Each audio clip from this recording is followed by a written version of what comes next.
Hello everybody, it's Ricky Cipolla. This year in my leadership class I worked at the cookie cart with Liza. Our objective was to find a way to get the kids to talk to each other during their work schedule, meaning taking time out of their day to get in a circle, play some games, have a good time. And it was a lot of fun.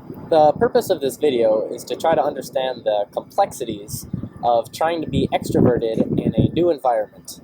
For example, when Liza and I came into the cookie cart kitchen and tried to connect with the students to gain new perspectives from them, it was very difficult, and I would try to dive deeper into that subject. These can relate to a lot of things in the world.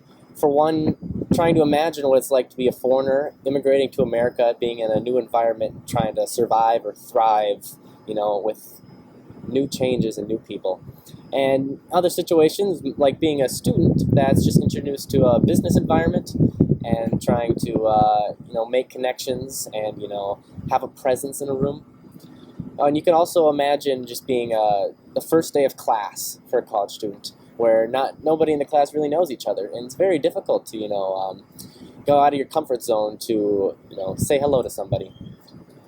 I had a difficult time communicating in the cookie cart kitchen because I originally thought that I was too intimidating, and I didn't want to be intimidating toward these kids, and so I kind of just backed off on the pedal of my extrovertedness. And I brought this topic up with my classmates, and they told me to look through different perspectives and realize, I don't want to assume that people are intimidated by me. Another thing that relates to this complexity is, people's confidence and their self-esteem. Some people they have it in them to, be extroverted, step out of their comfort zone. And a lot of this has to do with external factors and, how scared someone is in a situation, or how happy they are, or how positive, the environment is. Having that comfort in the environment you're in makes a big factor of how well people, communicate.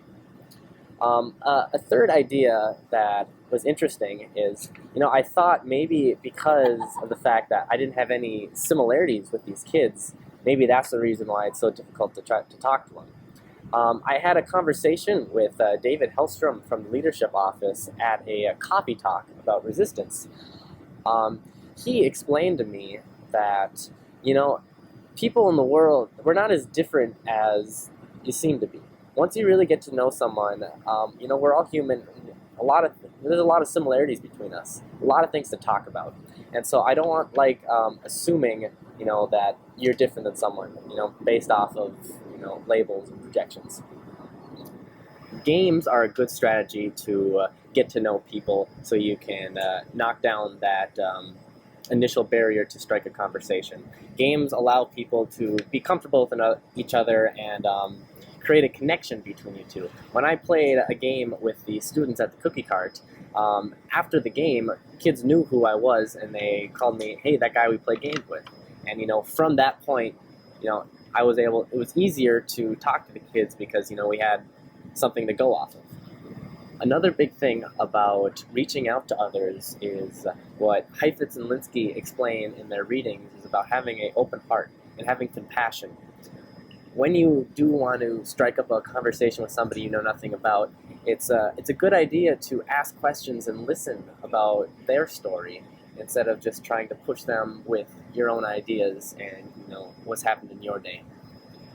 And another big thing that I like to emphasize is being positive, and greeting someone with a smile on your face really helps that intimidation factor in these situations. A strategy that I like to think of when I have to step outside my comfort zone to strike up a conversation is a concept I learned in my first level leadership class called fire, ready, aim. Sometimes people overthink things in that they're aiming in the ready step. Sometimes you just need to fire first and say hello first, and then after that, you can have time to, have a conversation, think things through. But without that first step, sometimes you miss opportunities. Sometimes the conversation doesn't even happen. So if that makes sense, the fire, ready, aim instead of ready, aim, fire, sometimes that helps when you want to try to talk to people in general. And it's helped me a lot. Thank you all for listening to my video. shout out to Eliza for being an excellent field site partner. And go get some cookies at the Cookie Cart. They're actually very delicious.